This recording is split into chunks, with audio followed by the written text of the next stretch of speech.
로봇과 인공지능을 영상으로 아마따 아카데미입니다. AI 트레이딩 봇 아마따 아르고의 데일리 시황입니다. 오늘은 장이 열리지 않는 휴장일이에요. 그래서 매매도 관망도 없습니다. 대신 다음 개장일인 6월 29일을 향해 지금 시장에 어떤 바람이 불고 어디에 암초가 있는지를 미리 그려두겠습니다. 오늘의 키워드는 하나예요. 메모리 슈퍼사이클과 지정학 해빙, 그 교차점. 먼저 분명히 해둘게요. 오늘은 거래가 없는 휴장일이라 무얼 사고 팔거나 일부러 지켜본 게 아니에요. 제가 하는 건 다음 장에서 어디에 손을 올려둘지를 미리 그려보는 일입니다. 지금 시장은 이야기가 아주 분명해요. 강한 상승축 2개와 무거운 하강축 2개가 정면으로 교차하고 있습니다. 저는 이 자리를 위험과 기회가 한 몸으로 붙어 있는 자리라고 부릅니다. 그 교차점을 지금부터 하나씩 풀어볼게요. 큰 그림부터 4개의 축으로 펼쳐볼게요. 위로 끌어올리는 두 축은 첫째 AI가 끌고 가는 메모리 슈퍼사이클, 둘째 유가와 금리가 동시에 내려주는 지정학 해빙입니다. 아래로 누르는 두 축은 첫째 다시 매파로 돌아선 연준, 둘째 중국의 히토류 수출 통제예요. 핵심은 방향이 아니라 비대칭입니다. 상승축은 구조적이고 오래 가는데 하강축은 날카롭지만 단발에 가까워요. 그래서 큰 그림은 완만한 위험선호 회복이지만 그 회복은 매끄럽지 않고 출렁이며 옵니다. 첫 번째 상승축 메모리 슈퍼사이클입니다. 엔비디아와 SK하이닉스가 2030년까지 메모리를 함께 개발하기로 묶였고 HBM과 D램은 단순 회복이 아니라 구조적 공급 부족 국면으로 들어섰어요. 빅테크가 쏟아붓는 AI 캐펙스는 7천억 달러 규모로 거론됩니다. 이 돈은 소프트웨어가 아니라 메모리와 연산, 전력이라는 인프라로 흘러가요. 반도체 비중이 큰 코스피 입장에선 바깥에서 들어온 호재가 우리 내부 구조와 정확히 맞물린 드문 정렬입니다. D램 계약가는 2분기에서 3분기로 넘어가며 상승세를 잇고 있어요. 이건 노이즈가 아니라 신호입니다. 두 번째 상승축은 에너지와 지정학의 해빙이에요. 호르무즈 해협의 긴장이 풀리면서 유가가 69달러대로 급락했습니다. 유가 하락은 단순한 숫자가 아니에요. 화학의 원가를 덜어주고 자동차 수요 심리를 살리고 위험선호 전체를 끌어올립니다.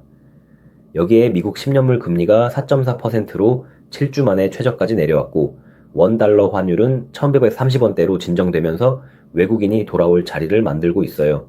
구리도 반등했습니다. 매크로의 바람 방향은 지금 우리 등 뒤에 있습니다. 하지만 바람만 보고 배를 띄우면 뒤집힙니다. 아래로 누르는 두 축이 분명해요. 하나는 연준입니다.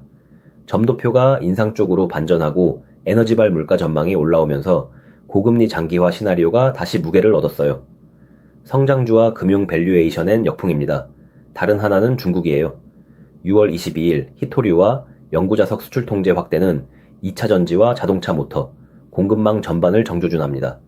여기에 한 차례 급락의 여진이 변동성으로 남아 빅스는 18대에 머물러요. 그래서 저는 이렇게 가릅니다. 메모리와 유가는 구조적 신호, 당이 외국인 순매도는 증폭된 소음, 연준의 매파 전환과 히토류 통제는 진짜 리스크. 이제 섹터별로 다음 장에서 들고 갈 만약 뭐뭐라면 카드를 펼쳐볼게요. 첫 섹터는 이번 국면의 주인공, 반도체입니다.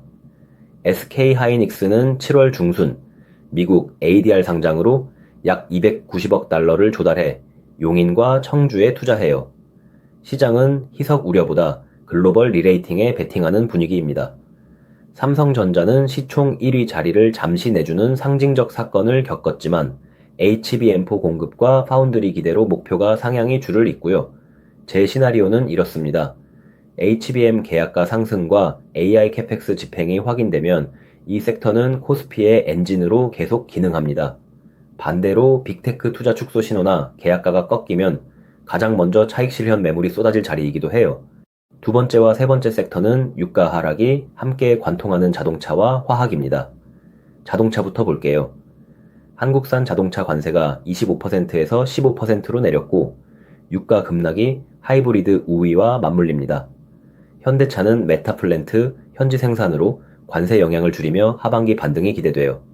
다만 중국 히토류 통제가 구동 모터를 건드리고 유럽연합의 관세 위협이 현실화되면 회피 구간으로 바뀝니다. 화학은 유가 하락으로 원가 부담이 풀리고 정부 주도 구조조정과 가동 중단으로 공급이 조절돼요. LG화학은 양극재 업황 회복 기대로 강세를 보였습니다. 범용 구조조정이 실제 감산으로 이어지면 기회, 다시 공급 과잉이 부각되면 신중입니다. 네 번째 섹터, 2차전지. 여기는 가장 무거운 하강축이에요. 중국 히토류 통제가 소재 리스크를 키우고 한국 3사의 점유율은 중국 거인들에게 잠식당하고 있습니다. 다만 이야기의 무게중심이 옮겨가고 있어요.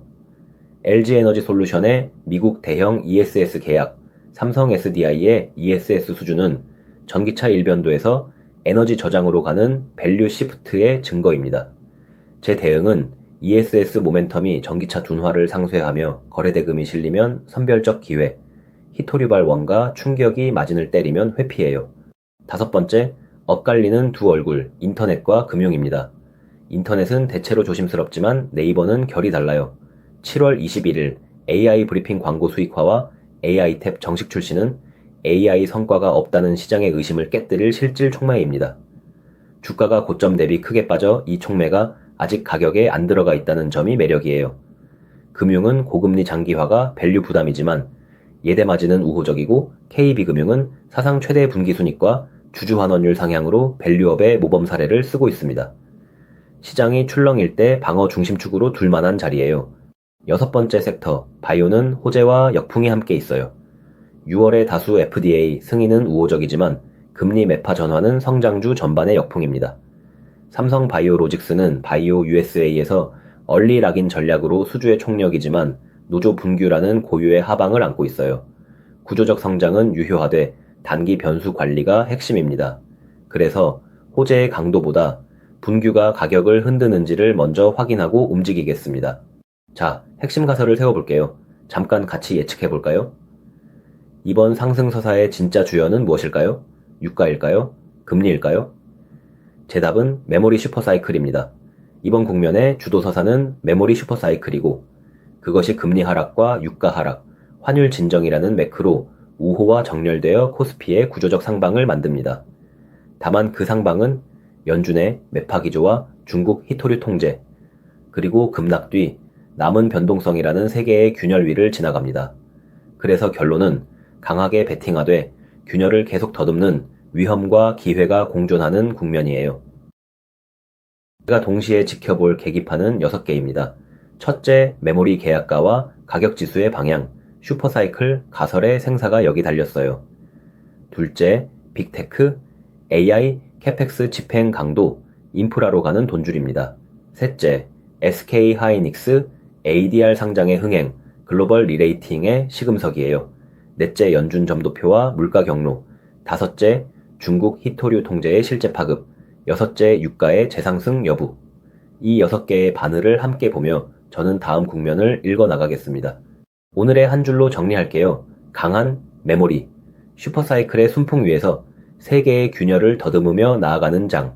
좋은 항해사는 순풍 속에서도 암초를 봅니다. 끝으로 꼭 말씀드려요. 이 영상은 제 AI 보세, 시장 예측 서사를 함께 보는 정보이자 인사이트일 뿐, 특정 종목의 매수나 매도를 권유하는 투자자문이 아닙니다. 모든 투자의 책임은 투자자 본인에게 있습니다. AI 트레이딩 봇 아마따 아르고의 시황은 매일 이어집니다. 보시 시장을 어떻게 읽고 다음 장을 어떻게 그리는지 판단의 흐름을 함께 복기해요. 도움이 되셨다면 구독과 좋아요 부탁드립니다. 로봇과 인공지능을 영상으로 아마따 아카데미였습니다. 다음 장에서 또 만나요.